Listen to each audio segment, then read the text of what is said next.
భారత స్టాక్ మార్కెట్లు మరోసారి కుప్పకూలాయి. 2496 పాయింట్లు తగ్గి 74207 వద్ద సెన్సెక్స్ ముగిసింది. 776 పాయింట్లు తగ్గి 23000 దగ్గర నిఫ్టీ క్లోజ్ అయింది. స్టాక్ మార్కెట్లపై మరోసారి యుద్ధ ప్రభావం చాలా భారీగా చూపించింది. 2 రోజులు భారీ లాభాలతో ముగిసినట్లే ముగిసి మళ్లీ నష్టాల్లో కూరుకుపోయాయి స్టాక్ మార్కెట్లు. బ్రెంట్ క్రూడ్ ఆయిల్ ధర $116లకు చేరింది. సౌదీ ఆరాంకో చమురు క్షేత్రంపై ఇరాన్ దాడితో ప్రపంచ మార్కెట్లో కల్లోలం చెలరేగింది.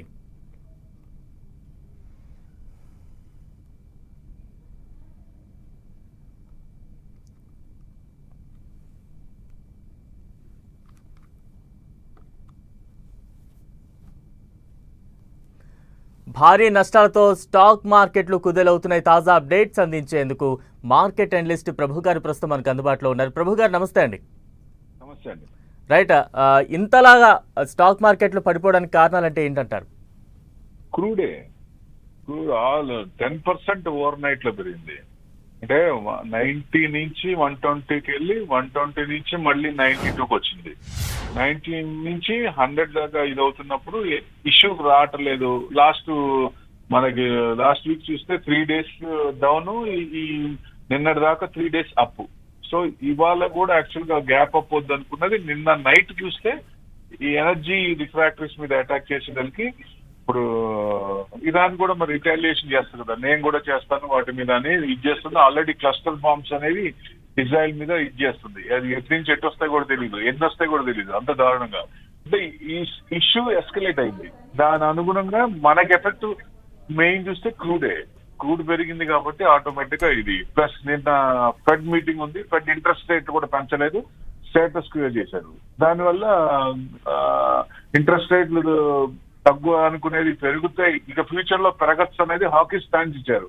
అందుకని గోల్డ్ కూడా పెరుగుతుంది. యాక్చువల్ గా మార్కెట్ పడినప్పుడు మెటల్స్ పెరగాలి, కానీ మార్కెట్ తో పాటు ఎందుకు పడుతుందంటే this is the cause. So next ఈ సంవత్సరం ఓన్లీ 1 రేట్ కట్ ఉండొచ్చు, మేబీ డిసెంబర్ లో 25 basis point, అంతకు మించి ఉండకపోవచ్చు. ఇది పోవెల్ కి last meeting. So next meeting కి కొత్త ఆయన వస్తారు. మరి కొత్త ఆయన వచ్చినప్పుడు ట్రంప్ చెప్పిన మాట విన్నప్పుడు రేట్ కట్ అయ్యే అవకాశాలు ఉంటాయి. సో అది అప్పుడు మనం చూడాలి నెక్స్ట్. ఇప్పుడు ప్రస్తుతానికి అయితే ఇది ఇవాళ న్యూస్ చూస్తే మొన్న రీసెంట్ లో 3 days బ్యాక్ 3 days పడింది కదా 22,955. దట్ మేబీ ది లో అనుకుంటే ఆ లో కంటే 22,930 దాకా వెళ్ళి సపోర్ట్ తీసుకొని 23,000 అబోవ్ క్లోజ్ అయింది.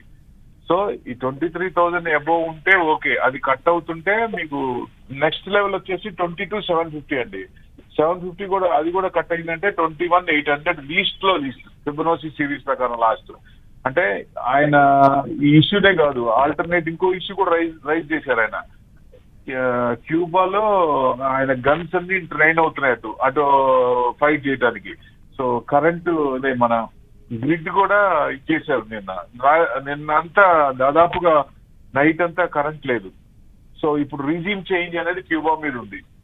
సో మరి ఆయన ఈ సీట్ లో ఉన్నంత వరకు ఇలాంటి ఇష్యూస్ వస్తూనే ఉంటాయి. నెక్స్ట్ గ్రీన్లాండ్, నెక్స్ట్ ఇంకోటి. ప్రభు గారు, ఈ ప్రభావం ఏ రంగాల మీద ఎక్కువగా పడే అవకాశం ఉంటుంది? ఎక్కువ నష్టాల్లో ఏ రంగాలు ఎక్కువగా కొనసాగుతున్నాయి సార్? ఇప్పుడు బ్యాంకింగ్ చూస్తే ఫైనాన్షియల్ 3% పడ్డాయి సార్. మెయిన్ మనకి హెచ్డిఎఫ్సి కూడా పడిందండి. హెచ్డిఎఫ్సి 5% పడింది, 45 points పడింది. అది 12% ఎంతో వెయిటేజ్ ఉన్నది. 20% తగ్గించారు, 12% దాకా తెచ్చారు. కానీ 5% అంటే హెవీ ఇది కదా.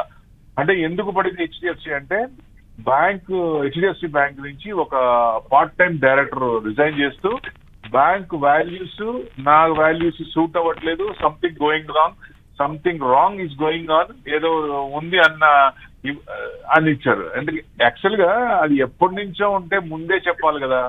ఒక డైరెక్టర్ ఇంతమంది ఇన్వెస్ట్మెంట్ చేసినప్పుడు షేర్ హోల్డర్స్ అందరు ఇబ్బంది పడుతున్నప్పుడు ఇలాంటి విషయం చేయకూడదు కదా. ఇంటర్నల్ ఏదన్నా ఉంటే ఏ కంపెనీలైనా ఏ బ్యాంకులో అయినా ఏదన్నా ఉంటాయి, ఆ అడ్జస్ట్మెంట్స్ ఉంటాయి, కామన్.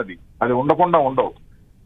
సో అది కొంచెం ఇబ్బంది వచ్చింది. సో దానివల్ల కూడా పడింది. ప్లస్ లాస్ట్ 1 hour లో కొంచెం వస్తుంది, రివర్స్ అవుతుంది. 500 points నుంచి రివర్స్ అవుతుంది అనుకునేది ఎక్స్పైరీ కాబట్టి, ఇవాళ సెన్సెక్స్ ఎక్స్పైరీ కాబట్టి ఇది కూడా నిన్న పెరిగింది కదా, 3 days పెరిగింది కాబట్టి బయింగ్ లో ఉంటారు వాళ్ళు కూడా కవర్ చేయాలి కాబట్టి వాళ్ళ పొజిషన్స్ క్లీన్ చేసుకున్నారు అనుకోవచ్చు. రేపు ఓపెన్ అయితే 100 points గ్యాప్ అప్ అవ్వాలి. ఇది అంత లేకపోతే లేదు, సివియర్ ఉంది అనుకుంటే రేపు మళ్ళీ గ్యాప్ లోనే అయ్యే ఛాన్సులు ఉంటాయి. Right. కూడా తగ్గింది. థ్యాంక్ యూ ప్రభు గారు. Thank you. Right, thank you so much sir.